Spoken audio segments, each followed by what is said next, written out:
For me, life became the biggest teacher. People might have lost touch with who they are and their potential. Our job is to help them discover that again. When you get me 1000%. That's what drives me. I want to change the world, one person at a time. And as long as there are humans on this planet, I'll always have the opportunity to do that.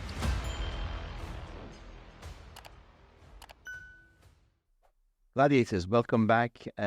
This podcast, I'm super looking forward to because the man fellow gladiator, I admire very, very much. Dr. Anand, welcome to our arena. Thank you very much. Thank you for finding the time to be here. We really, really honor you. Well, I honor you. Boss, Dr. Anand, where does doctor come from? What is your background, please? Let us know. Right. I actually started out in hotel management. Once I graduated from there, started with hotels, moving to Emirates Airlines. That's when I did my master's in multicultural behavior, HR, graduation. And then eventually I did an executive doctorate degree in education since I was specialized. So you just cut people up. So I don't? Cut people up. No doctor of... I do it, but do it slightly in the mind. I slice and dice them upstairs. And yeah, I mean, the reason I did it is because sometimes people need a wake-up call, and sometimes that wake-up call needs to be rude. But I'm like the kind of guy, iron fist in a velvet glove. Yeah, I still stick nice. But it all depends where you stick your fist. For me, I like sticking it in the places that matter. Yeah. But no, I've realized that as long as with human beings, people are led by their own unconscious patterns. Most of them never qualified how those patterns even form. They never sat down to evaluate the quality of this. But now they become victims to that, and they're limited by those. So I realized that there's a lot that you have to be people, but you have to work from the inside out. It's very easy from the outside to see what's going on. But I realized if you really wanted to affect change, you had to get onto the inside of people. So that's why education psychology became a big thing for me. Besides just doing it professionally, I work with thousands of youngsters in schools and colleges. So we help them deal with failure, how to bounce back from the rejections they get, the peer pressure.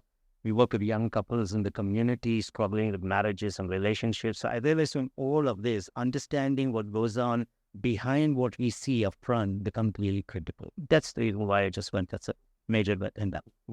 Thank you for that. We had a conversation before the microphones were turned on. You said you had a love for people, okay, a love for getting to achieve the full potential. Is that what got you into the HR world? Well, yes. I've always been a people's person from the beginning. But what I did realize was when I was young and growing up, I didn't have the right kind of mentor. And I did make a lot of mistakes along the way. So I wanted youngsters to get the same chances which I didn't have. And then eventually it moved from the youngsters to people my age and beyond. But I realized that everybody deserves that second chance and third chance in life. My only regret till date has been, I wish I'd started with something earlier.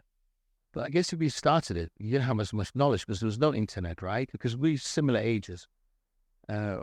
I'm thinking if I started earlier, I was kind of limited to how much I could learn because it was all in the book, not so easily accessible. My view on life still with the internet, and I love the internet, is life is the biggest teacher of all. The experiences that people go through are the ones that bring forth the greatest learnings. You see, the internet points us towards the future. But if you have to work at taking people into the future, you've got to uncover their pasts. So I still have to go back into an era where there was no internet, but I will get as real an experience that I can, because it's feedback that people will give you. You can't take people into the future without actually uncovering where they come from. Maybe a little analogy will help. If you look at ships, okay, over time, ships will develop barnacles on the bottom side of it. For those who may not know what it is, barnacles are the little creatures that start to grow on the bottom of the ships. Now, these may look very small, but they actually will weigh the ship down. And if left untended over the years, they can add tons of weight to the ship. So it makes the journey a lot more expensive. The ship is not operationally as effective, and that costs a lot of money. It also takes much longer for ships to reach their destination because they're dragging themselves on what could have been a smooth journey. So every once in 10 years, you got to pull the ships out, dry dock them, and literally scrape the barnacles off the bottom. Only then can this ship really do what it's meant to do. People are a lot like ships. We carry these barnacles, our past experiences, belief systems, how our experiences have even shaped how we think and read people and opportunity. So we're being dragged back down, and our effectiveness is seriously being hampered. So once in a while, we do need to get into that dry dock, scrape these barnacles off so that we can become seaworthy again. So that's the reason why, for me, life became the biggest teacher. And no amount of knowledge out there can actually replace what a person has actually gone through. What's really important is people might have lost touch with who they are and their potential. Our job is to help them discover that again. Beautiful. Thank you there. So when you were working as an employee before you became we're going to go into sales. We haven't crossed sales yet.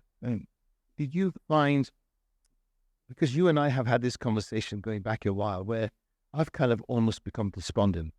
I've kind of given up having one-to-one connection because I feel that most people don't want to particularly help themselves. And I don't want to waste my time anymore because I'm 57 and I've spent a lot of time trying to help people. And despite them wanting to, somewhere along the way, they failed themselves, right? And they go by the wayside. Along the way, I've made sacrifices. I could have spent time with my family. I could have focused on my work, business, everything. So I kind of don't make as much effort to work people on the individually. But from you, I admire you so much because every day I see you out there trying to help. Now, we're not talking about sales yet. Is there a point where you think, hang on a second, why am I giving so much? The day I begin to feel that, because you give everything. Yes, I give. I don't hold anything back. I give 1,000%. And the day I begin to feel that way, I'm going to stop. When I say I'm going to go. So what keeps me going is, like I said, I believe that everybody needs that second and the third chance. If you, the typical human pattern or behavior is, it's very easy to walk up to someone and say your life's a mess. It's very hard to actually help people rediscover who they are. Judy Garland said it a long time ago. She said, every young person needs at least one adult who can see the world through their eyes. You see, we all live in different worlds. I mean, there is one Dubai physically, but we've got 3 million people here. You ask everyone to write down their version of Dubai, and you'll have 3 million versions of Dubai. So I don't understand your Dubai. I don't know your life. I don't know how you grew up. I don't know what was told to you, taught to you, what you were made to go through. However, what I do know is everything that was told to you or taught to you has shaped you into who you are today. So I can, from the outside, look in and say, this is the way things need to be done. But that is based on my world, where I have a particular way of looking at things. No, I'm not wrong. In my world, I'm right. It's real, but it may not be so in their world. I have to understand where these people are coming from. And today, that's what's missing. It's easy to preach down to people or preach to people, but get into the boat with them. See the world from their side. And suddenly you might find that you need to do a very different set of work with these people altogether. So for me, that's what drives me. I want to change the world, one person at a time. And as long as there are humans on this planet, I'll always have the opportunity to do that. Amazing. We did it great. Thank you. You go into a company and they got, I've seen you do big groups of classroom, of 50, 100 people. In there, they don't know you. They're told to come to this training course. Probably 20, 30% don't want to be. They're on the mobile phone. They're not interested. And you stand there and you genuinely want to help. And you look across and they're on the mobile. They're not interested. How do you feel? How do you deal with it? You just let them go, carry on. They're the ones probably who don't want to help themselves, right? Because you can only help someone who wants to be helped. Yep. Who's not going to challenge you. You know, say, oh, my life's perfect, although you know they're not earning anything. Yeah, that's I've been there. Right? I get that. See, that's one reason why I did the psychology, right? From where I stand in the front of the room and I look across and I see someone sitting there, I don't know what's on his phone at that moment. It could be a game. It could be that his dad's going through surgery and no one knows about it and his mom is giving updates. We can never assume anything about anyone until we enter their world to find out what's well. So this is the first thing. I like to give people a fair chance. And if I find that the response is not coming, I have the courage to walk up to people and ask them, hey, how can I help you make a difference? Because if I can't help you make a difference, why don't you make the money out there? I'm fine if you leave the room. No egos, no personal feelings. However, let's say you are making your $500,000 a month as commission and you think you don't need this workshop. Tell me what's stopping you from making $750,000 a month. Because there are people sitting $1 million a month. So how can you not that? If I could show you how to get there in the next 60 days, would you be willing to give me the next half an hour of your time? So I work with people differently. I also remember I'm very sensitive in terms of the image I portray in front of others. Why? There may be 25 people in that room. How we as managers, as leaders, as change makers are like fish in a glass bowl. Everybody's watching what we do. So even if there is one person who's not being professional, who's not being respectful in the role, how I treat that person will form an opinion about myself in the minds of the other 25 people. So it's really important because they're sitting there and saying, okay, so at some point, if I'm going to challenge with a genuine question, I'm going to get rubbed down. So it's really important to understand that your greatness in that room stands in that moment from you being a very emotionally intelligent and a socially intelligent person. There are no egos in training. There are no egos in change. Anyone who has an ego is going to lose in that conversation. So if I'm with one of them, the person with the bigger ego in that conversation will lose every single time. And I think what happens is when people see me in training, they see the genuine intent to help. They can see this is not a guy who's just training for the sake of training. They can see the intent to help. What they have also seen is that the skills I teach are skills for life. I don't believe in, if I join a company on a contract, I don't train just for what they've asked me to. I will give them skills which are long-term, which they can take with them and they can continue. It also, 95% of the time, all my training sessions expand from just that specific topic into life-related topics. People do come up now. Life is intensely personal. When you find people starting to ask you, I'm going through something like this, what's the most effective way? That's when you know you want them all. Because they're now ready to open us and ask you about something that means more than this job, which I may have for the next 3 months or 6 months. And now they're asking the questions that matter. And in my view, answering those questions are even more important than showing them how to pick up the phone and cross that. Because I notice part of your trainings, you do like not just group, you make yourself accessible to individuals, right? So they come to you, you help them one-to-one. When time permits. Yes. When it is one-to-one, I get a bit more critical with people because time is precious, right? And I want to give my time to someone who's really, really hungry to make the change. So I actually make it difficult to get to me. You can reach out to me. You can do it on Instagram. You can do it on LinkedIn. You can do it by getting my numbers out there. You can call me. But I'll make it difficult for you to get to me. And there's only one reason. I'm actually evaluating you. How much are you going to keep coming after me or need to know that you really, really want? There are some people where I have consciously ignored their messages 7 to 8 times. And they kept coming back to me. And these were the people that I would first pick up the phone, have a phone call, qualify a second time more, understand where exactly they want to go with the change, and only then I give them time. Do you get individuals contact you saying, I want to pay you to do a one-to-one? All the time. I had You take them on? I had 5 people yesterday itself. In one day, 5 people. Like I said again, I make it difficult for them. Yes. I even had a CEO of a company who contacted me. Small company, brokerage, but the fire was in him. I still want to. Fires can fizzle out very quickly. So I really kept this guy out there, and he kept coming back to it. And at one point, he said something when we met. He said, Doc, if you tell me I have to wake up at 4 o'clock in the morning because it will make me grow my business, I'm going to do it. If you tell me I need to come into the office on a Saturday, I will. And I told him, I don't come cheap. Okay, so you need to be aware of it, especially when I'm going to give you individually time. He said, I do work on a budget, but if I have to cut out some of my personal things, I'm going to cut out on those, but I'm not going to cut you out of this deal. So that's what happened. Those are the kind of guys. I mean, in their first month, the whole team hit that habit. And can I ask you, what is your term of your contract? 3 months, 6 months, 1 year ongoing? It's usually a retainer. All my clients with me are on. You can go on for a couple of reasons. The first is sales tends to have a very high churn rate. So there's always a lot of people leaving and there's a lot of people coming. But then aren't you training the people who already been trained? So no, again, you have level 1, level 2, level 3, and people need to come in for a refresher. I mean, you have a car, okay? The car is given to you, every part of it is working. You know that, but you do tune-ups because your car gets rusty, takes a beating over time. And if you don't bring your car in for a tune-up, the car is going to break down somewhere. The same thing happens to people. They go out there, they use some of that fire, they take some beating, new knowledge has come out, they haven't discovered the best way to answer this. Global trends are changing, so they need to keep coming back in sometimes. Sometimes they just need to come back in, sit with a few others and see, I'm not the only one getting beat out there. And you need to remind them, because we think of the unconscious pattern. Our patterns can go back on us very, very quickly. So there's no shortage of what to teach people. So that's why it's always on a retainer. Some companies have even said, let's try 1 month and we will see. And I always smile when they tell that. Because in my mind, I say, I know it's going.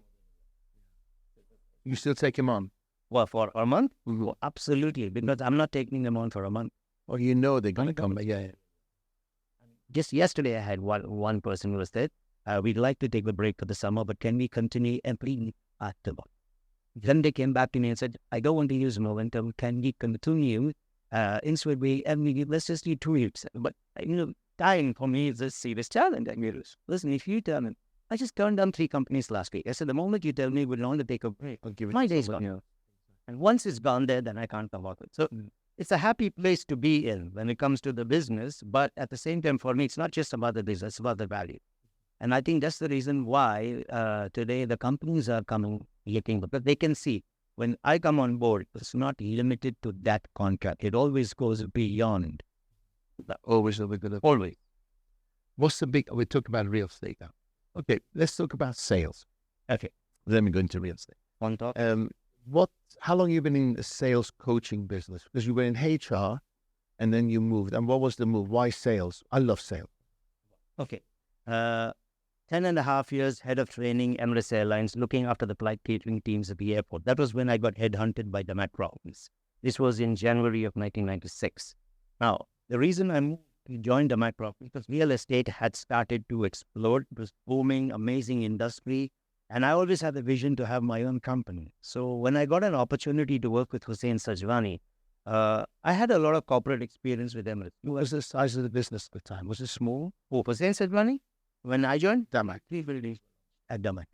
There were just 3 buildings launched, very, very small circle of leaders, managers that he had. So we all had that amazing exposure of working with him directly, listening to him, getting in tune with his vision, thinking about his vision. And he was visionary. The result of it is seen in what he has today as a company. Was his background development? Was it? No, not really. He actually came out of contract catering from Abu Dhabi. But he's a developer. See, today I can have a CEO of a hotel who moves into banking. His job is to manage the top executives who report into him. So if I'm a banking CEO and I go to a hotel today, I don't have to understand how to fillet the fish. I have an executive chef. It is his job to get that done. What I need to be able to understand and evaluate is the effectiveness of the approach of that executive chef so he can consistently deliver a unique experience to our clients who come into that hotel. So I manage him, the effectiveness of his business model. I don't have to understand every type of sauce or wine that goes with it.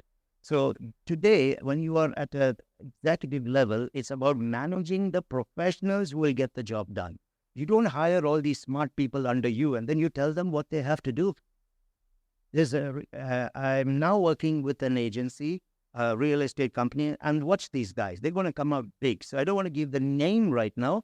But recently we had an interview for a senior sales director position. And this candidate who came in, absolutely amazing candidate. And he asked the chairman of this company, I was in that meeting. He said, so tell me what is your vision and how do you plan to achieve it? And that's where I had to stop him. I said, you can ask him what is his vision. Don't ask him how he plans to achieve it. That's my job and yours. If we are with him, then it is our job to achieve it for him. When Sheikh Mohammed wanted Maldives-styled islands off the coast of Dubai, he didn't tell his people how to do it. He told them, this is what I want. But he surrounded himself with people who would come back to him and tell him, this is how we're going to do it for you. So that's what I believed, and that's what Hussain Sajwani believed in as well. He surrounded himself with a top-notch team. Even today, when he had these events, he'll always say his success is because of the team that he had. So, God, we're going to talk about so many things. So, you work direct for him. I had a almost like a mentor, A.V. Babu, at that time, who I used to bounce things off. In those days, being very small, a lot of us were called directly by him. Also, There was a vision. He was driven. Even absolutely. what drove him? But who him? His passion, because he's an opportunist. I still remember in those days, we used to have a corporate brochure. I wonder if he remembers it now. When you open it, on the first page was a picture of him, and he said, the future is full of opportunities, but only for those companies with the right attitude. These were his words. I'm talking 2000.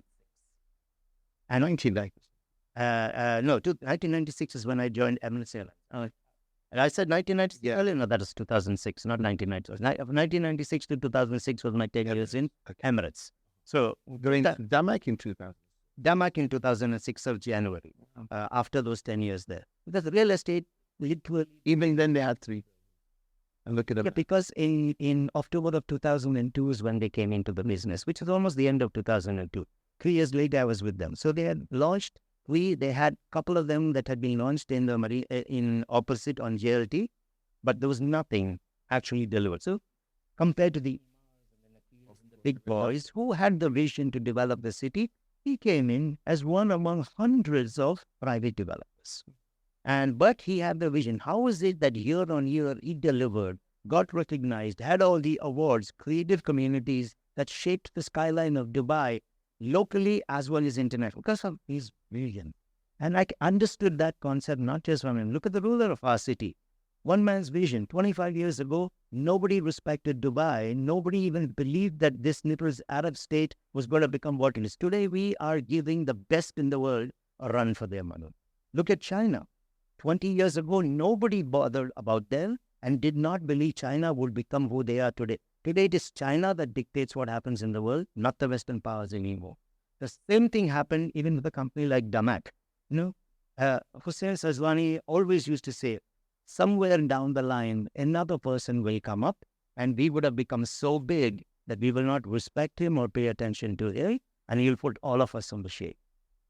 So he keeps everybody on the code. Absolutely. Absolutely.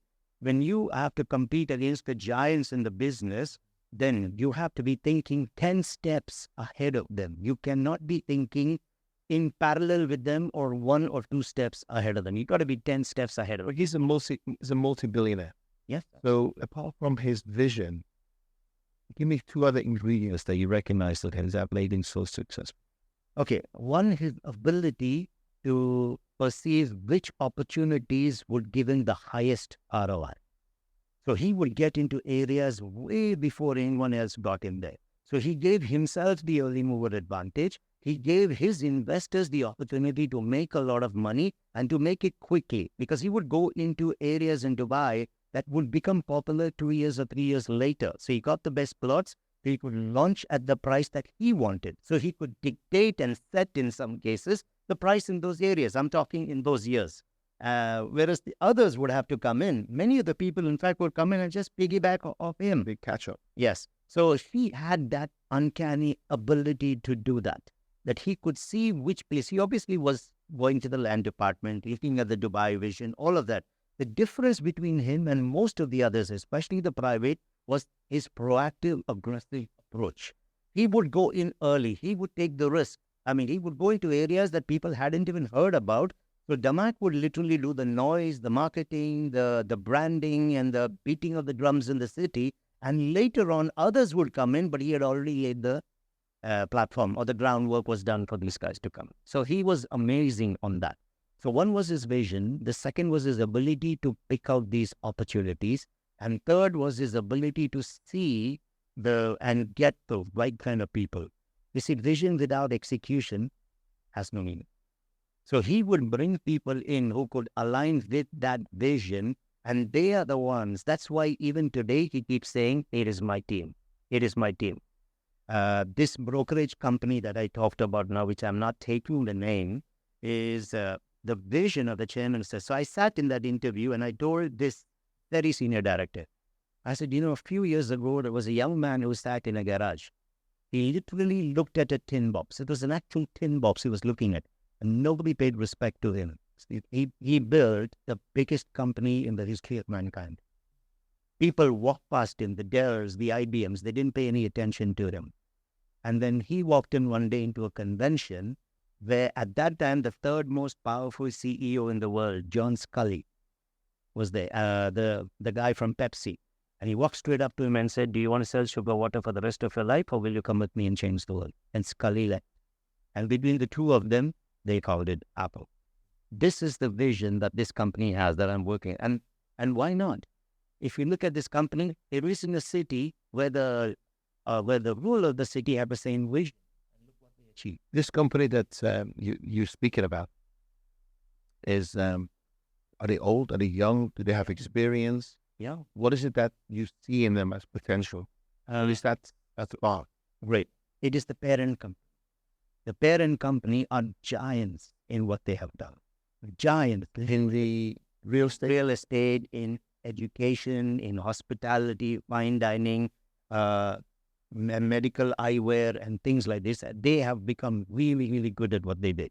So it's that vision that is coming with the son of the founder of this group who's in here. And I've seen him, I've understood his vision, which is why I've aligned with him so much, because we are going to make that company when it's being in Dubai. And don't worry about competition. Your other companies will hire you, being worried that you're making somebody else. Not at all. Not at all. I give my same 1000% to every single client of mine. Like, you have the opportunity, you've had me for so much of time. Why didn't your people grab that and use it to maximize? I will not lower what I do with a tier A brokerage or developer and a tier B brokerage or a developer. When you get me 1000%. Now, what are you going to do with the 1000% that you get is what's important. For me, it was never been size. It has never been competition. It's never been longevity in the business. Mark Twain said it. It's not the size of the dog in the fight. It is the size of the fight in the dog that matters. And this, I mean, history has proven this again and again and again. And Alexander, with 50,000 soldiers, conquered half the world. I mean, we had a Darius who had an army of 1.2 million, and he had ruled for many, many years more than Alexander. But Alexander was 25 years old. But he drove Darius, not Darius, Darius into the desert where he died of disease. What did Alexander? He got his head. Okay, now what? Alexander died of a disease. Darius, you don't know what the story is with him. Darius III. Actually, it is Iranian, Persian, Darius. He ran away to build an army again. He went to northeast of Iran. As he was having some water, the generals cut off his head. They brought it to Alexander the Great and said, here's his head. And he had their heads cut off because they were traitors. There's no traitors war. Yeah, well, obviously, traitors shouldn't work with it. But think about it. How did he lose with that massive army of his, the 15,000 soldiers? That many reasons. Yeah, so that is what I'm talking about here. It was the vision of Alexander. And the people, leadership. The vision makes you surround yourself with those kind of people. There's another story which I really like it. I use it a lot in sales. You see, sales is about the future. When I have someone who comes to me and says, I want to work in sales, I really don't care about their past because I'm recruiting for the future. It's not for the past. But I've learned one thing. If you want to come in riding on the accolades of your past, I don't see you as the kind of guy I want to take into my future, because your past might limit my future. In the year 1519, when a Spanish explorer, Hernan Cortes, wanted to take Mexico, he took with him 500 loyal soldiers. But the journey was a long one. And during that journey, many of them lost their motivation. The fire was gone. Now, Cortes knew there is no way I can take Mexico with these people. So when they were all off the ships, he burnt the ships. And he made them watch the ships burn them. Because when you get into battle and you see something tough in front of you, and as long as you can see your escape route, you are going to use, and neither are you going to go for it. The only way now they could survive is if they aligned their vision with his, which is what? To take Mexico. Once the ships were burnt, they also realized that now his goal becomes our goal. And they began to work together, and that's how they took Mexico. So even in sales, and they get in diseases, and they die from diseases. No, I'm just joking. Yeah. It probably would have happened as well, but quicker with it. Yeah. The thinking here was, I cannot have people with me who are dragging their feet or looking back over their shoulder. The only thing that you can see is the horizon in front of you. This was really important. In sales today, that's the same mindset or thinking that you need to bring in. What you did in the past is... We all used to play for Manchester United, right? But nobody cares. Probably before that at Chelsea. But, Exactly. but again, it's the future that matters. I cannot have people with me going into the future if they're stuck in the past. That's the barnacles. That's going to make your boat heavy and slow you down. Technology is changing. Life is evolving. When it's evolving, we don't go historical in our approach. We have to evolve. So for me, it's the future that matters, not so much the past. Say, God, we can go everywhere with this conversation. So let's go back to the Damac. Could you see a potential billionaire in this one by his vision, his drive, and quick? Did I see he would become a billionaire? I have to be truthful. The answer is no. But did I see this guy becoming one of the best in the market and literally driving people? 100%. Did he have a higher fire mentality then? No, I don't think it's a hire and fire mentality. That is the perception that gets built. Actually, I'm not even sure if I'm the person to be talking about Damac, but I can tell you this for a fact. Damac is a performance. The feeling you had. Yeah, no problem. Damac has a performance-driven culture. In fact, it's one of it from the beginning. 100%. Right from the beginning, Hussain Sajwani had that. If he didn't have that performance-driven culture, there is no way among hundreds of private developers operating against the big giants could he have come out on top. There's no way he could have done it. So it was not a hire and a fire culture. It was an aggressive, progressive, future-oriented way of doing things. Like I said, you had to be 10 steps ahead of what anyone else was doing. So even if you did get people who came from multinational companies or large local corporates, if they couldn't align with the vision, if they couldn't align with the pace at which he wanted the vision to happen, they would be the barnacles on this ship. They would slow him down. So a lot of people actually would leave very quickly, and that was good for them as well as the company. Correct. You set it free. Yeah, and it was good for the company as well, because if he had to have all of them, he'd be carrying all of that baggage, and he could never get to where he got to today. He had surrounded himself by people who are driven to excel. Are those people who were there then with him now? Yes, there are some of them still with him now, and they have skyrocketed. Yes, there are some, but many have moved on. Many have come in. You see, the company itself evolved. They started to grow into different verticals and businesses. So the need for different types of leaders kept emerging. Technology started changing. The nature of the real estate market itself kept changing. So new kinds of leadership also was required. At one time, we were just building towers. Then he began to come up with communities, and we were considering hiring town planners. We never had town planners before whom we had to hire. So it's an evolving business. Just 3 years.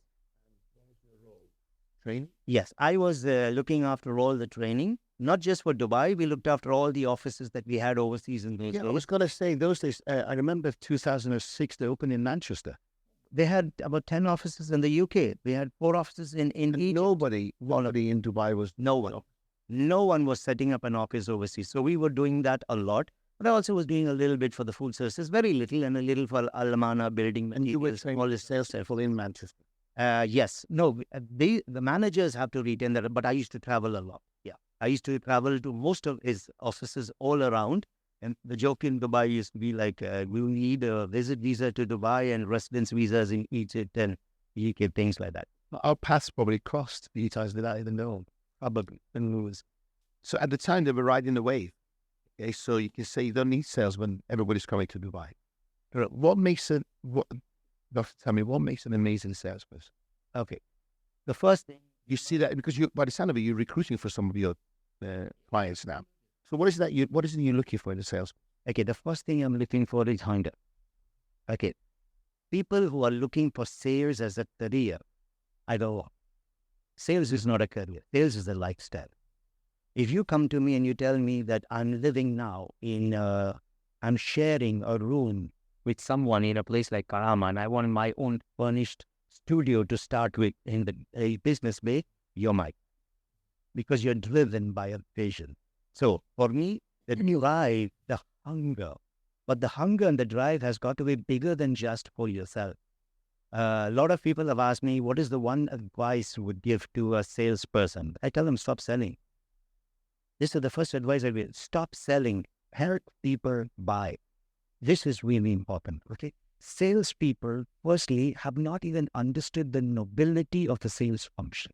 They're a sales-centered animals. Yes, that's because those guys have no clue why they're in sales itself. I think for space. Actually, that's why I'm open to arguing about this. That most people commercially are scared of the word sales. That's why I never see a business card that sales. Well, account manager, business development. I will agree with you on that. Again, because most of those people also haven't been exposed to the real passionate gladiator kind of sales guy. Correct. Had they used the second-hand car sales? The Mickey Mouse is out there. They've been promised things and the product never delivered. They've had the bad experiences. They hear from their friends. So it's been out there. I mean, when I do training, and anyone who listens to podcasts, especially who's been on training with me, will know what I'm talking about. Because I ask this in every single training. I said, how many of you guys trust salespeople? And they're all salespeople. And not one hand goes up. Not one hand. Sometimes I have 90 people in a room and say, how many of you guys trust sales? I even put my hand up because you know how body language influences people. One or two hands may go up, but that's it. And then they all started laughing. I said, imagine, if you guys who are in sales don't trust salespeople, I think it's fair to expect that your prospects also don't trust you. But the real question is, why did that happen? You see, people enter sales in two ways. Okay. Actually, yes, two ways maybe. One, there are certain people who consciously want to enter sales. They've always loved it. They've had a bit of energy, but it's always excited them, transacting, negotiating, debating with it. There are these people who come in, and most of these people actually do well. Then there is another group of people. They come in by accident. Now, when they come in by accident, it is, till I find a good job, let me do something. I get a little bit of a basic and a commission, but while I'm out on the streets, I'm more passing my CV than selling the product. Now, even in this group that comes in by accident, there are some who will never make it, but there are some, when they come in, they discover that they have a flair for it, and they start to like it. And these guys actually become really, really good salespeople. They never understood or thought that they would like it, but when they got out there and started doing it, they became really good. However, what's happened with most of these people, they never went through a good, structured coaching, selling process that taught them to evaluate the beautiful side of selling. So most of them became hustlers. They crash, burn, and learn. They discovered their own ways of doing through it. Adrenaline. Yes. They lost more than they won. But they are good people. They have everything in them that will make them good for selling. They just have not been given the right direction. That's what happened. So hunger is number one. What about being people skills? Because some could be hungry, but I think people skills also, right? There needs to be some connection. Okay. Likability. There's a difference here. The hunger is the drive. It's what wakes you up every day. Skill doesn't wake you up to come. Knowledge doesn't wake you up to come to work. Drive wakes you up. Now, for that drive to materialize, I need a certain set of skills and knowledge. The drive itself makes me go hunting for the right kind of people who will give me that. So the people skills is something that can be developed.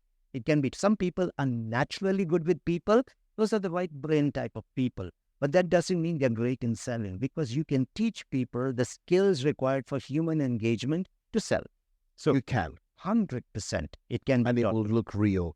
It will feel real. It will look and feel real. But you don't put people into a training room, you give them a handout, you throw up a PowerPoint and they say, off you go and start to use it. No. Role play it, sit with them. This is another reason why we put managers on top of these people who have had that experience, have been where you are today. So they're supposed to sit with you and walk you through the process. Managers don't get their overrides or commissions by sitting behind a desk. You get it by being out there with the boys in the battlefield. That's what they're looking up to you for, the aspirational leadership. And you earn your override on my commission when you have helped me to close the deals. If I'm closing them myself, I'm discovering the lessons myself. Crash, burn, and learn is all me. Why would I give you a override? So in my view, any manager who's not there with his team and shaping his boys should be out. They should be out. But skills, anything, negotiation. You recommend, I know you're a trainer recruit, you recommend people to fire people? But Yes, some of your clients. yes. Yes, definitely. When I can see that someone is going to be a negative influence on the team. Yeah. It doesn't have to be a manager. It could be a member within the team itself. You see, you work with people to a certain point, but we're in business. We don't have 20 years to work with people.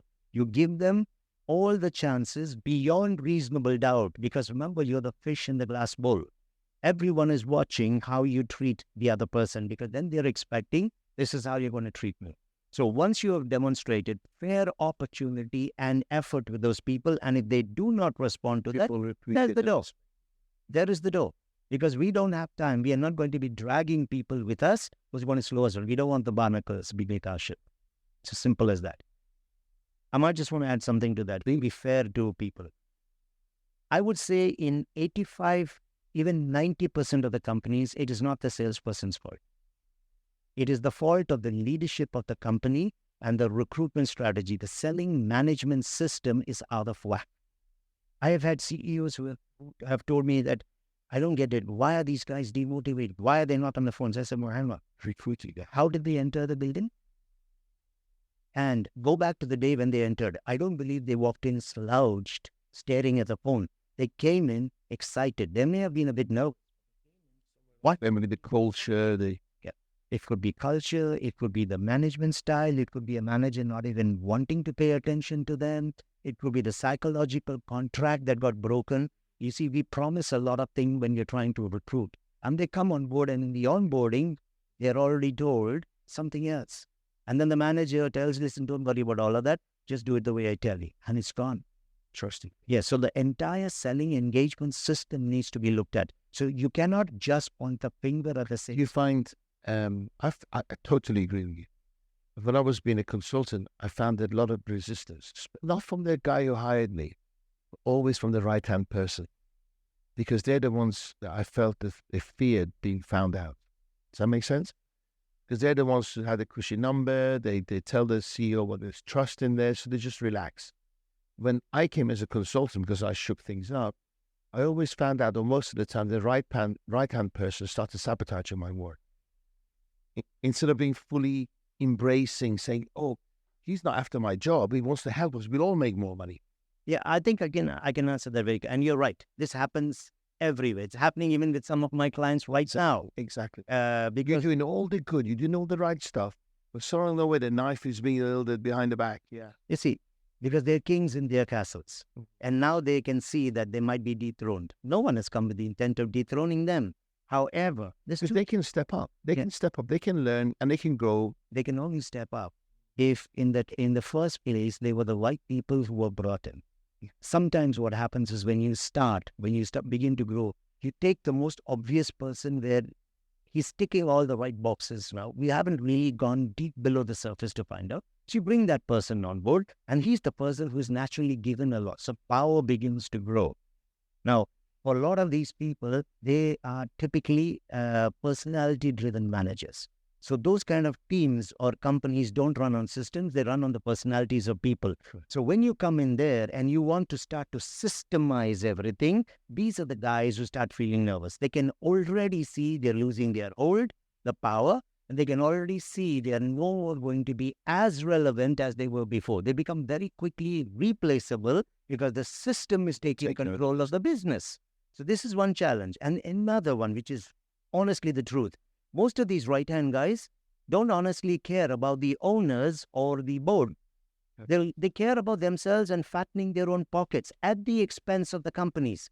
So they will do everything in their power to not allow the changes to come because you're taking away from me the opportunity to put money in my pocket and you're transferring that money into the correct pocket. This will happen. 50% of the time they won. They won't what? They won. 50% of the time, the owner thought, you know what? It's like, you know what it's like? It's like, I feel, again, correct me if I'm wrong. It's like trying to befriend someone, but the wife doesn't like you. Every night the guy's going to sleep with the wife. And the wife said, yeah, Flourishes this, flourishes that, flourishes. And after a while, I think I just need to sleep. I need to keep this marriage going. Yes, I need my peace. Flourish, I love you. You did a great job, but thank you. Does that make sense? And I found half the time I had these conversations where I either got fired or I had to walk away because somebody was sabotaging. They just wanted to keep the status quo. Yes, that's why what I learned very early, especially as a psychologist, one advantage I had over a lot of consultants is I understand human behavior. So I'm empathetic even to these kind of people in the process. They need help as well. Oh my God, you're a friggin' angel. Yeah, no. The truth is They're so nice. they need help. Yeah. I can't blame them. They didn't walk into that management position. They were given that management position without being qualified on whether they were the right kind of manager for that position. You find most chairmen, owners, CEOs listen to you? Well, yes. When I speak with people, they listen to You warn them right what's going to happen. straight up front. At the beginning, you said, this is going to happen. These are what to expect. Absolutely. Helps. As straight a shooter as you can get. You can talk to all my clients and many of them are your friends. Everyone will tell you this guy tells us to our face up front. Up front. Because I don't want any of them to point a finger at me in the future and say, why don't you tell me? Yes. It will be the other way around. I will point the finger and say, I told you.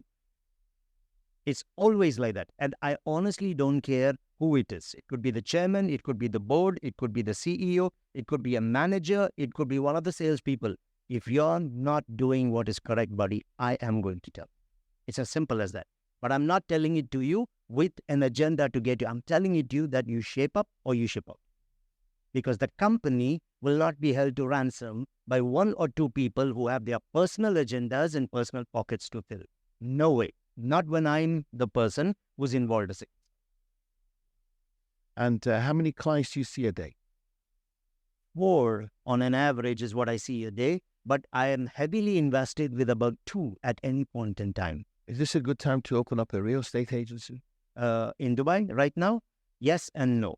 Because the general understanding for most people is there's a lot of money coming in. We did 528 billion last year. We're already on 232 billion for this year. Let's create a company, put it in the way of the money, and some of it will stick. That's why I'm saying no.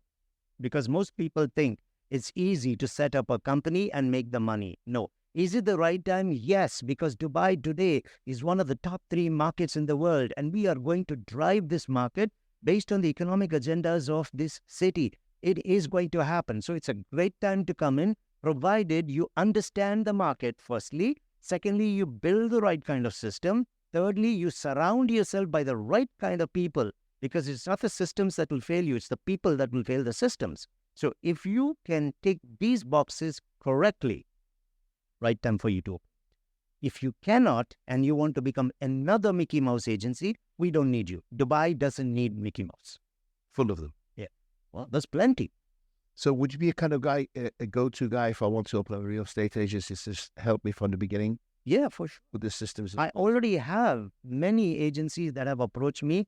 I'm rolling my sleeves up and working literally with a few of them. With the others, I'm guiding them, giving them bits. I speak with them phone, we have a coffee, and then I tell them what to do. But yeah, I know what needs to be set up, because for me, I understand real estate sales now from 2006. Okay, I'm an investor myself. I work as a broker because I help people close deals, and of course they share with me an earning from that. I'm not a registered broker to run as a broker. That's why I don't do that. Yeah, but I help people. Yeah. I help them close the deals as well. So that's one thing I do. However, being a psychologist, being a business owner, I understand how investors think. I've got experience with the top developers, Emaar, Damac, Shoba, Nashama, Aldar, Eagle Hills, Heart of Europe. They're all my clients. The tier A brokerages are all my clients. So I understand how the big brokerages think, like the Coldwell Bankers, the Engel Walker, the Providence, the Hamptons. So I worked with them as well. And then I worked with the tier 2 and tier 3. So yes, I do understand it. So I know how to help them set up their systems. But as a psychologist, I understand the most effective ways to reach the buyers, to reach the sellers, because that's very important. People buy from people they like, but people like themselves. That last part is what is missing for most people. Everybody gets the rapport in building. Just because you're a nice guy I'll sit down and talk to them. There's no way I'm putting 7.5 million on the table with you. So I have to become the person that he would like to do business. Thank you, sorry. Yeah, that's fine. Right, great. If I was going to start a real estate agency, how many people would I need to be successful? 5, 10, 100, 50? You just need 10 to start with. 10 is a good number. 10 is a good number to start with. Now, why 10? You might, even with the best systems in place, with the right coaching, even with the right vision, you could still lose the 2 of them, an 80-20. You might lose 2, and you can find those people again. But what I want is, I need some energy within my teams. I need some camaraderie where these guys can be there to work for each other, support each other. So very, very small team is not going to happen. So I need at least 8 to 10 people with a good manager on top of them so that he can with him. Okay? I don't need managers to be the closers. I need managers to make closers from his team. Here, what happens in Dubai is actually the opposite. People do not calculate the conversion capability of their clients. They go on a volume-based model. I want to hit X amount. I have 50 agents. Divide X by 50. This is my average contribution per person. Now I want to double that amount because at the average, I double my intake. That's the wrong way to do it because that's a cost-based and a volume-based hiring. What you should be looking at is what is the velocity, the sales conversion ability of my current people. So if each one on an average is generating, let's talk brokerages, on an average, they're generating 100,000 dirhams a month as commission. Now, they've suddenly dropped to 80,000 a month on an average across the team. So I don't simply do the mathematics and say, based on 80, some more people. I don't need it. What I need to be asking is, how come they've dropped from the 100 to the 80? What went wrong? So I have to roll my sleeves up, get into it, sit with my people, role play, listen to their calls. Okay, I'm a seller, sit with me, do a listing presentation with me. Or I'm coming to your sales center, I want you to pitch Emaar Beachfront to me. I want to see where the gaps are, identify the behaviors that are not happening and work with the behaviors, not bring in. Because even if you hire more people, I can already tell you the future of those people. Look at what you have now. That's what they're going to become. Because your system is allowing these people to become what they are. The new ones coming in. You sharpen the axe, will come the skills. You have to sharpen the axe. But what I like to do is, I try to make sure I get good choppable wood to come in to start with, right? Exactly. You recruit correctly. And then if you want to hire a grass court to play on grass court, you don't hire clay court players. I hire a grass court player who understands the different types of grass based on weather and regions. They don't necessarily have to have real estate experience. Not necessarily. Hunger? Not necessarily. Hunger is one thing. Second, there has to be drive. There has to be a goal. There's one example I use a lot. One of my Chinese team members. Now, this girl comes from a place called Chengdu. So when she was given to me and my team, I sit with all my team members whenever they come. That's the first thing I do. So she sat with me. I said, okay, tell me why you are in real estate. What exactly do you want to achieve? Let's say in the next 2 years, what do you want to achieve with this? So she started talking and she told me my parents are living in a rented house for the last 45 years. I want to buy a house for them so that for their last few years, they can live in a house of their own. Now that is hunger, and drive will come from that. But then I opened my phone, which is why I took it out now, and I opened up a map. And then I put Chengdu on the map in front of her. I said, tell me where in Chengdu you want the house. And she didn't expect that. She said, no. I said, yeah, open it. Tell me where in Chengdu you want the house. I made her open it and tell me I want it here. I said, now, I'm giving you 1 hour. Go back to your desk. Find 3 houses in that area that you want for that and how much it's going to cost you. Come back in 1 answer. You think that girl is going to wake up with fire? Absolutely. Now, I told her, I will help you get it in 9 months. Did we get it in 9 months? No. We got it in 11 months. You think she's complaining? That's what happened. So I'm looking for that hunger, but there must be a goal. Just being hungry. A beggar's hungry all the time. Hunger alone doesn't make them elevate themselves to the next lifestyle. They're looking for handouts. So I need hunger and ambition. There has to be a goal. And then I know how I can manage and motivate you. Skill, we can give you. Knowledge, we can teach you. Knowledge is temporary anyway. The project that you're selling today is gone tomorrow. There is certain knowledge which is foundational. You have to know EMAR. You have to know their legacy. You have to know the personality of their communities. But if you're selling an EMAR beachfront today, you won't be selling EMAR beachfront after 1 year. Yeah, it's gone. Then comes the Mina Rashid, and then I have to explain to them that. So, product knowledge is temporary. Opportunity knowledge is temporary, but legacy knowledge is what I need. I need to know what's different from a Damac compared to a Shoba, to an Ellington, or to an EMAR. That's really important. And if you're in a bank, what sets apart a Standard Chartered from a rack bank? So that for me is very important, that long-term knowledge. Then understanding how your market operates. Most people, sadly to say, don't have that. What's the average size of a real estate agent? You want a good performing agency or just across the market? You said 10 is a good 10 is a good number to start with. If that company is doing well, you can go to 30 by the end of the first year, and ideally up to 60 by the end of the the second year. You don't commission only or commission basic? Commission only. Don't base. What's your feeling about commission and basic? Okay. There are a few brokerages now that have started to pay a basic salary. There are certain nationalities, I don't want to say it for the sake of bias here, who are being offered, but it's the only way you can attract people from those places. However, once you give them a bit of the salary is not enough for them to have a good life, but it is enough to slow them down. That's what happens with a lot of them. And especially a person who's not hungry, who doesn't have drive, who doesn't have an ambition, who's just floating and bouncing from one agency to another, to another, to another, the salary is not going to make this guy close a deal. So if you're going to offer a salary, keep an eye on it very, very quickly, right? Oh yeah, absolutely. And give it for a limited amount of time. Okay, this is not that you're going to chill on this for about a year, 3 months. After that, your salary is gone. So there are agencies out there who... There are some agencies who are giving it. Some of them do it from a control perspective. Because discipline is a huge issue. People don't want to come in on time. I'm not on a salary. Why do I have to come in on time? So some of them are, if I give you a salary, I can deduct your salary if you don't come. But again, it's a fear culture and it's a threat-based disciplinary approach. It's not going to be good. Exactly. So I'm creating a model where I can use it as a threat on them to control them. I remember I had some real estate agents as clients, and their staff were on commission only. The owner couldn't believe that they're sitting there playing games. They're on commission only, and they're not that driven. They're commission only. They don't want to turn up on time. Yep. See, there are 2-3 reasons for that. I can explain that behavior. One of the reasons they're sitting on this is, firstly, they don't have a dream.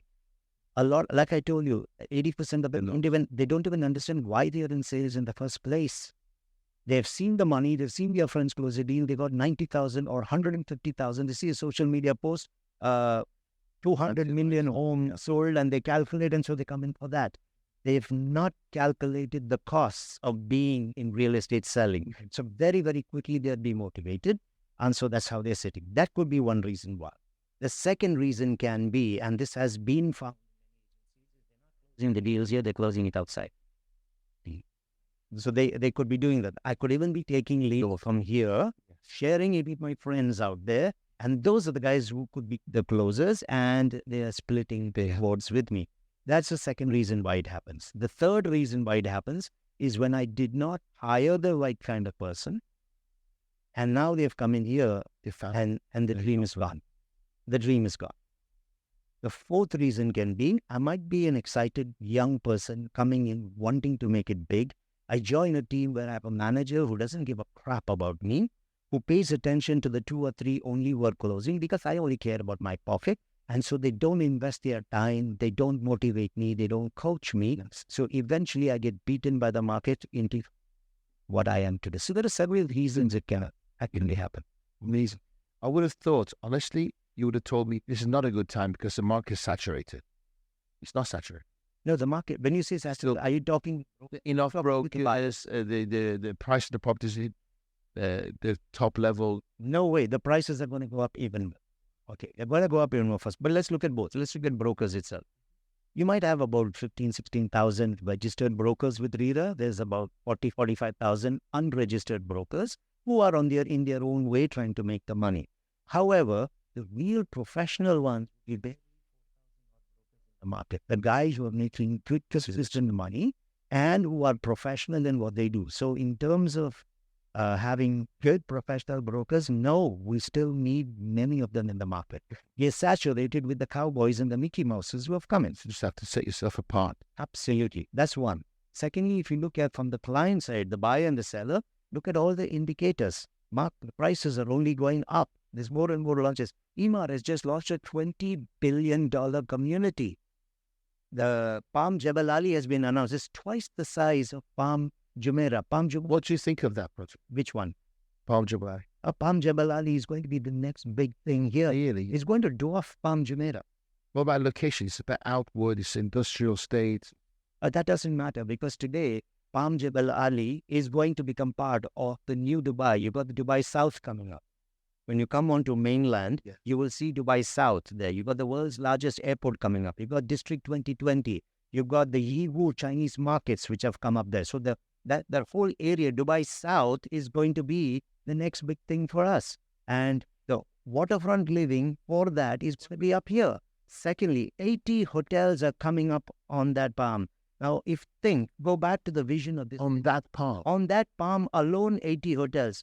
We are already the #1 tourist destination in the world. The vision of Dubai is to become the best, and we have already seen it in what we do. Do you really think a city with visionary leadership that created this, one of the top 10 cities in the world today, is going to lose their marbles and put something in the middle of the desert and then put 80 hotels on it? Yes, so that's the reason why understanding the markets is important. Understanding the vision of the city is important. Then you will get it. Palm Jumeirah took $20 billion to build. That one is twice the size of it. We are adding 110 kilometers of beach to Dubai.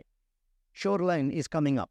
That vision is so huge because today, ultra-high net worth individuals are looking to Dubai. If you look at the Henley and Partner report for 2023, the billionaires coming in here, 4,500 will come to the UAE this year. Singapore is getting 3,200 in comparison. So these people, and they're all coming for $10 million above homes. The casinos are coming. Once they start in Ras Al Khaimah, it's a matter of time before they are in here.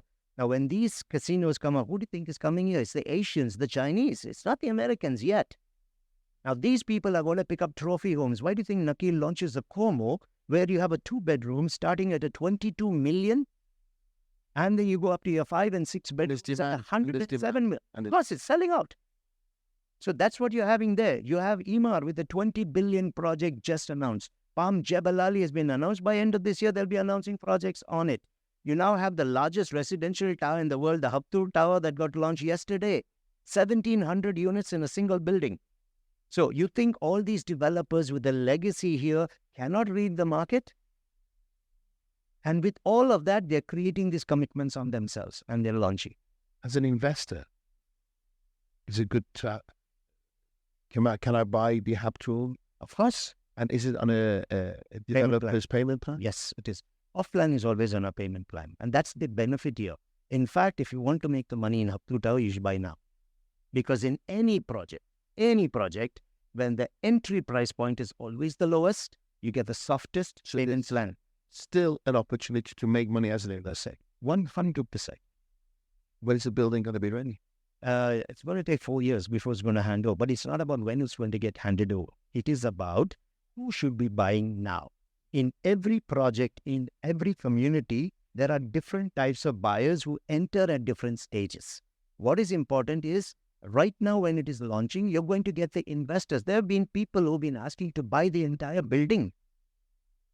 It's out in the newspapers where Habtoor is talking about their deputy general manager has been saying we've had people offering to take the entire building or entire floors. You think these are lunatics? So what I'm saying here is that's a very different kind of... You do not approach a homeowner now because it's sand. Correct. But he wasn't waiting for it. The investor he's going to come closer to completion because he might be looking for a mortgage. He'll only get it on a ready property or something that's almost complete. So 2 years from now, 3 years from now, you're approaching a very different kind of buyer for your property. In addition to you as a developer approaching them, the early buyers who came in will now put their units in the market to compete against the developer and make a massive killing in the market. So different people come at different stages in every property cycle. What is important is to know where is this particular project in its cycle. Then you know who the right person to approach. Amazing. Amazing. And the real estate agencies, right, Provident, who can help you. 100%. Provident, in my view, this is not a promotional podcast, but since you brought up I Provident, know them. and Provident is exclusive to this Exactly. project. So we don't okay? promote. Firstly, for Haptur, with such a great big legacy here, to have selected Provident, they have the absolute confidence that Provident is going to sell this building through its own alliances with the other brokers. And so, yes, they will do it. The good thing about Provident, again, is it's not just about the selling now. You'll want to lease it tomorrow, we'll take care of that for you. You'll want to take handovers, we have an operations management. We'll do snagging for you.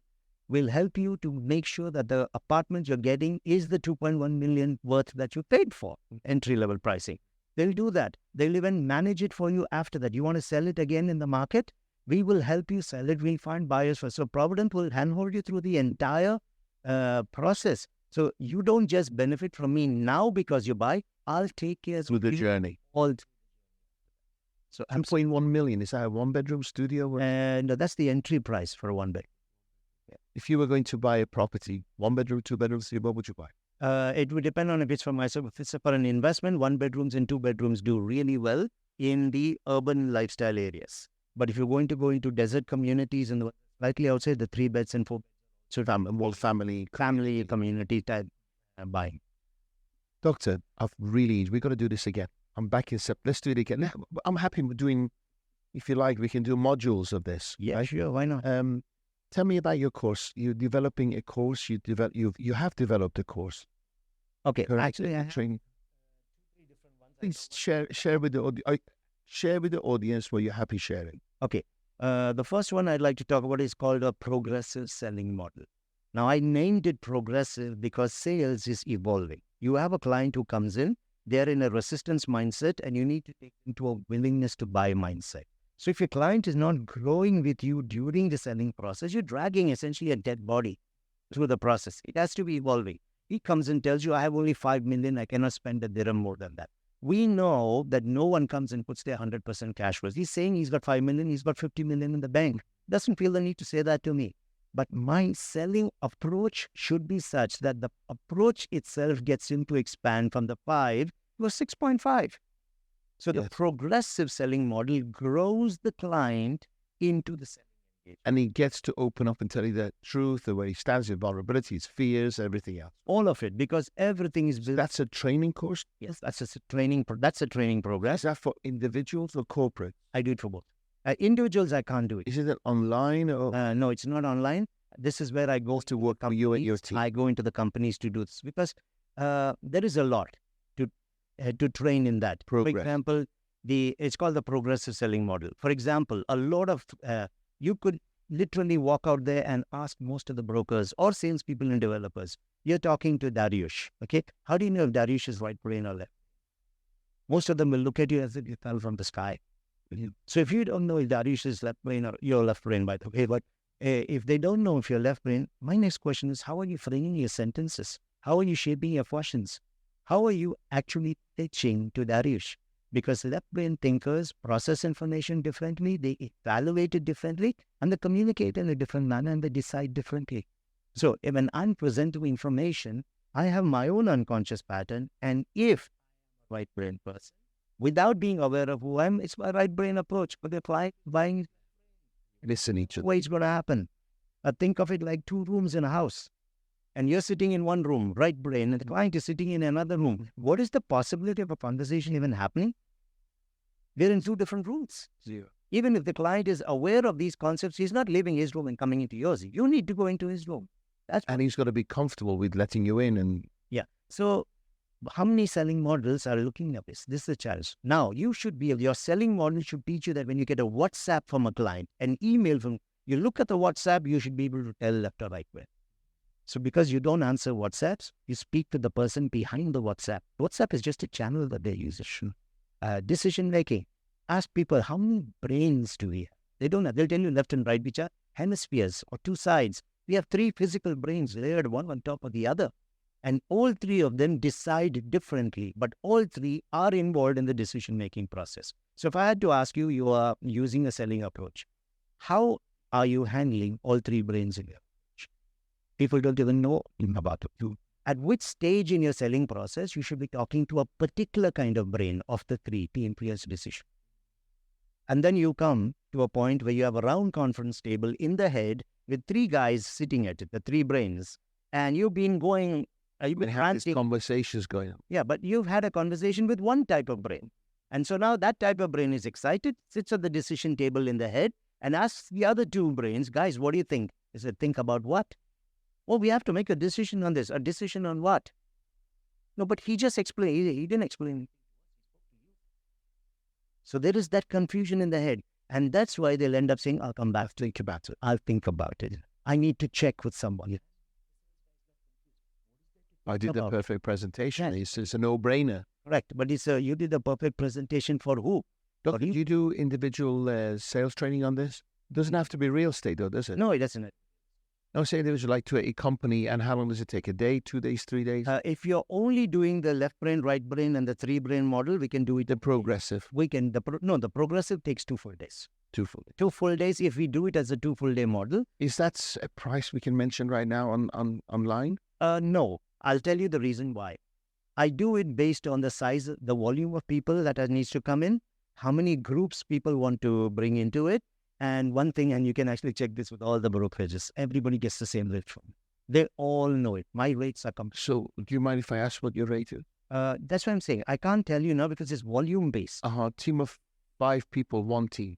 A team of 5. Because I have clients I might pass on to you seriously. Even if it's a team of 5, even if it's a team of 20, I'm charging the same. The volume that I'm talking about is the time. Yes. So if they say we have 30 people, but we'd like to be 3 batches of 10 each, then it's a very different rate. What would you recommend for a team of 5 people? 3 days still? 2 days? 2 days. Because the content. Okay. And what's the rate for a team of 5? If it's it's not for 5. It's for a training day. 2 full training days. Yes. If it's for 2 full training days, I am going between 16,000 to 18,000. It depends on dollars. I'm doing dirhams. I don't go up. I don't overprice. Yes. I give a lot of value in what I'm looking at. However, with most of the brokerages that I work, they go retainer 2 hours a week, every week. So Indeed. You more excited for them. I see. I understand. What's the second and third training program? You mentioned progressive. Progressive is one. The second one, which I'm actually going to be launching soon, is called USP. USP stands for Universal Selling Professional. Yes. Okay. What's that? Now, okay. What I mean by that is you should be able to sell any kind of product. You should be able to sell anywhere in the world. You should be able to sell to any profile of client. It might be a board of directors to whom you present. It might be an insurance policy to a family with a baby. So you need to have an approach that makes you a universal selling professional. I even sometimes call it ultimate selling. What's the universal soldier? There was a movie on that, wasn't there? Yeah. That's the one, yeah. Yeah. But this is about what I'm trying to say is certain people become specialists in what is said. Now you can become specialists. Intentionally, I decide this, or it just grows onto you because of longevity in that. Yes. In that worldview. However, sales is universal, right?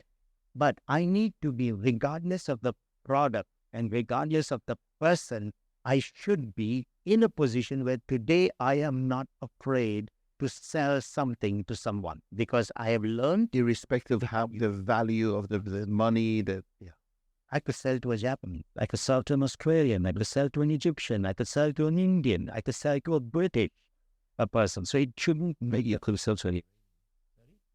They can never make a decision, those buggers. If I couldn't do that, I wouldn't be sitting here with you. Joking.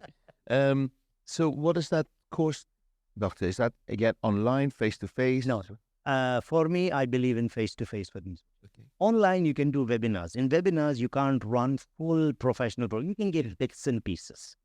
You have 200 people coming on a webinar. I'm going to have a few of those very soon. You give them bits and pieces, interactive. They ask you questions. Role-playing, going through that whole process is not easy. When you have 200 people and you do a 90-minute or a 2-hour webinar, you just can't do that. So those are sold differently. The intent is different. People come there more for understanding information, Okay, could you demonstrate a technique to us if I'm calling someone and they're saying, I'm busy, can you call me back later? What is the most effective way to deal with it? So those sort of things you do. However, I like sales to be hands-on. Yes. You have to role play the situation, Yeah. and therefore smaller groups offline really work well with. 5, team of 5. How long is the course? Is this your team? Do you know? I'm actually thinking about it. No, seriously. Not as much as I I'm going to have a chat with you when the microphones are. I'm really interested. Seriously. Well, thank you for that. That's something we will talk about separate. That's why what I do is, and truthfully, I'm not because we are on this. There are viewers out there who have companies. They do contact me. I want them to approach you. They're going to get you all the details at the end of this. They're going to have a serious challenge. I know availability. My calendars are super stressed. They have contacted me in Abu Dhabi, and I want to do something for them, but I told them the closest available date for me. You can't take sick. You can't take holidays. I think that's where the blessing has been come about. I haven't had sick where I had to take that. I do holidays. I do go on holidays. I plan my holidays where it's general holiday time for most people, so it minimizes the downtake. So I've always been asked, how about scaling up, getting people to be part of your team? And I've been planning to do that now for a couple of years, but I haven't been able. And with all respect to trainers out there and anybody who's in sales or real estate or for that matter, the psychology of selling, with all respect to them, I haven't. There could be guys, I haven't come up very with hard. Someone who has the same fire that you have. You see, they have to become an extension of your brand. Exactly. I haven't seen that. The same level of knowledge and understanding of the industry, the same intent, the wanting to help people, because in sales, you get the resistance ones and all of them. But you got to be able to work with every single one of them. You can't walk into a room and expect 20 people all sitting there. All right, doc, let's go. It's going to be like that. Never going to happen. And that's where your real mark comes out. When you take the resistant guys, the tough nuts to crack, and you win them over. And that's where you... And then you have to invest the time to train them. Sorry, what? Then you have to invest the time for them. That is why I'm saying I'm not able to find those kind of people. And if I find someone who's going to dilute the brand, I'll still make money. I know that. I can use them with a tier 2 and a tier 3, or even with a tier 1, I could use them. But eventually, the brand is going to blur. And I am not going to compromise on the brand. So I don't mind letting go of the money, but I will not let go of the brand and whatever. USB, how long does it take to train? USB is like what is it? USB is longer because USB has got 8 modules in there. Think of it as a black belt. These are all available, Doctor. Yeah, they are all. Yeah. Think of it as a black belt in selling. So the first USP in there is what's your unique selling proposition, USP. Yeah. So there's a module, which is how do you pitch yourself? So there's a module around that. Why should I buy from you when there are others? So how create your own unique brand and approach, and how do you pitch that to people? A second USP in this, what's your unconscious selling personality, USP? Do you even know who you are and how you sell? Do you even understand why people are buying from you? Do you resonate with the client, left brain, right brain? So that comes under the USP. So then what is your underpinning success parameters, USP? What are the metrics you work on? Okay, you've made a lot of phone calls today. You've had a few meetings. You're driving home in the evening. How do you know you're effective? So there are 8 such USPs. Once you finish all these 8, you are like a black belt certified. You are the...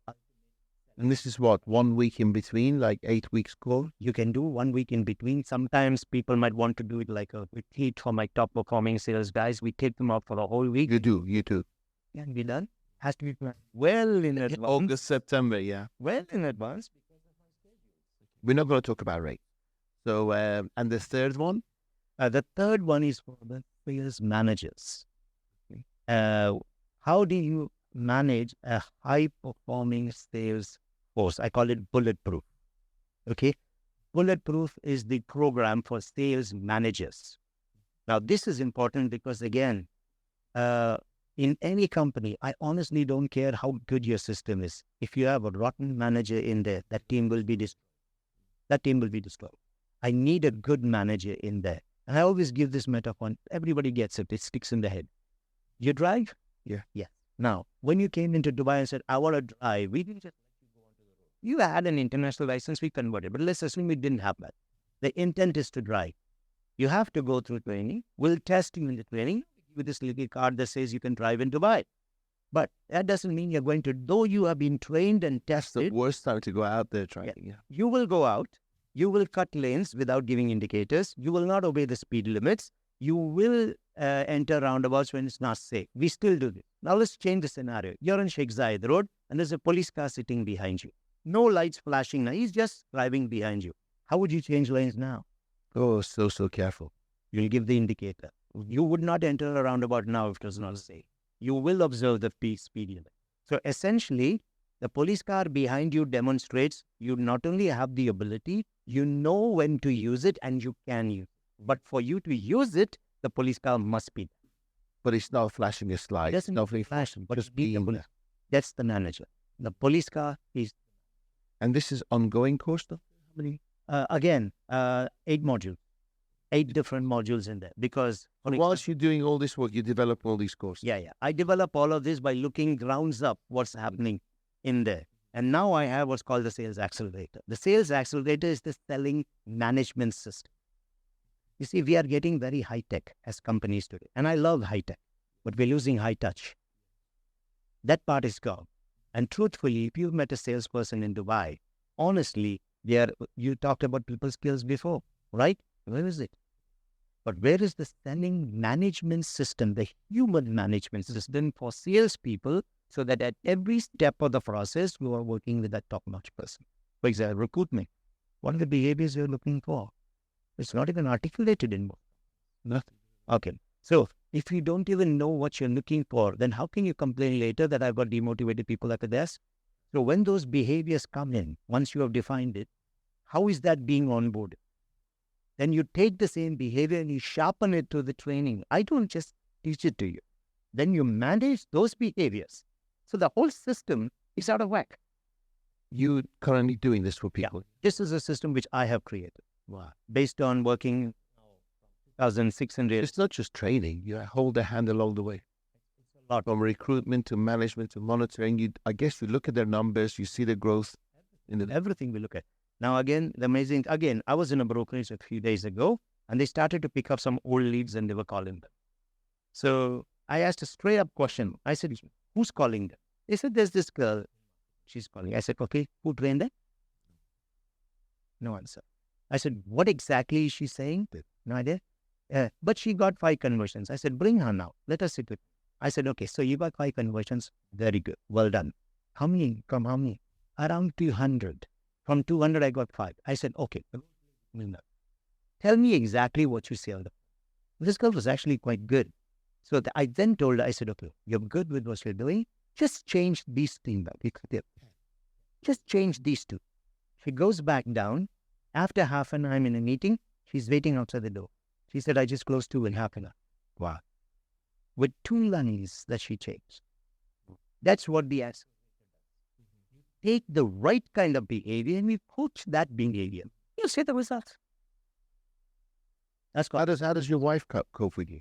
Me? My wife? I have a life. I have a life. We do plan a lot of stuff together. I myself don't know how I managed. You have children? I have 1 daughter. How old is she? She's 25 now. Okay, so it all comes together still at the end of it. Because apart from this, I do Bible teaching. I'm a spiritual teacher. I divorce, people company, family guidance. You don't stop. You sleep. Yes, I do. Sleep well? How many hours? Yeah. I'm usually asleep by about 11, sometimes during 10:30, but mostly 11. And I'm up by 5 because I go to church every day. Listen. But honor you. I honor you for what you're doing. But I believe it's your passion, it's your drive. I don't believe you can change lives by making people good in just one area. Our life is built up of multiple structures. We have a spiritual structure, physical, emotional, psychological, professional, financial, social. We have all of these, intellectual. So all these structures influence each other. So I could be, for example, I could be deeply spiritual person, but I'm rock bottom on cash. There is no way I can have a good family structure or a good financial structure. Whichever one is stronger, either the strong one pulls the others up or the weak one pulls the others down. Which one are you? So that's why I've developed a more holistic model, which is why usually most of my trainings, people come up that you have your number, I'd like to talk to you later. But it's about something outside the office. So sure, give me a call. Let's do this.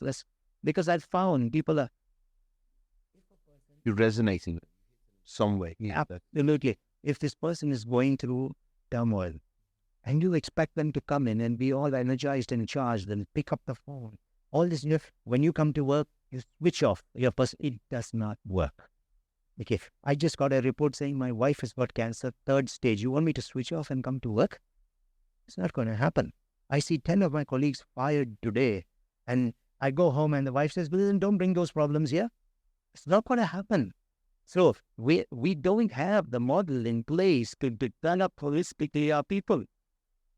That for me is my mandate. I think that's the reason why You're amazing. just stood up. And every day you go to church. Every single. You read, you grow, Yes. you get that in. Yeah. I do everything. Well, you're a fun husband, aren't you? I listen all the time in the car. I listen, Constantly growing, learning. constantly growing. There's always something going on in my car. It doesn't have to always be new things. Sometimes it's just reminders. And you just put them in. I start my day with it. I end my day with it. I sandwich my day between these. I listen to the best in the world. They're all available for free today. But I pay and get their progress. But they're there for free as well on YouTube. Download it, convert it into an MP3, play it in your car. Have you used the book? Great question. You should. One in the pipeline right now. I've been asked this question for the last 10 years. I probably should have done this before. But I'm the kind of guy, again, I don't want to start something and I will not be able to complete it because I am literally full up on them. So there are people who have told me, listen, why don't you just dictate it? We'll copyright and There's better ways. I'll tell you. And ChatGPT is there today. They No. ChatGPT doesn't make it personal. It doesn't have your same feelings and emotions or humor or whatever. I've got a few at the back of my head that I want to put out there. So it's a matter of time now. I mean, it's a matter of time as well when these week out. I get this every single day. In 90% of my training sessions, people say, "Doc, you should be like a 90% of our session." So it's been there nagging at the back of my head. But I don't want to just write a book. When I write the book, I want the book to achieve what I am doing the way I am now. The book has to be an extension of it. That's it. Every time I see you, you empower me. Your energy is amazing. You're such an honorable man. Unbelievable. I am young. Really. It's okay, you can say it. Nearly said young. Then I'm thinking, I sound myself again. We're similar ages. Are you younger than me? I'm 56. You're a year younger than me. I feel young, but I just think to myself, like I got to a stage in my life I don't have to work so hard anymore. And I don't. So I'm at this junction where I'm thinking of what to do next. Okay. That's aspiration.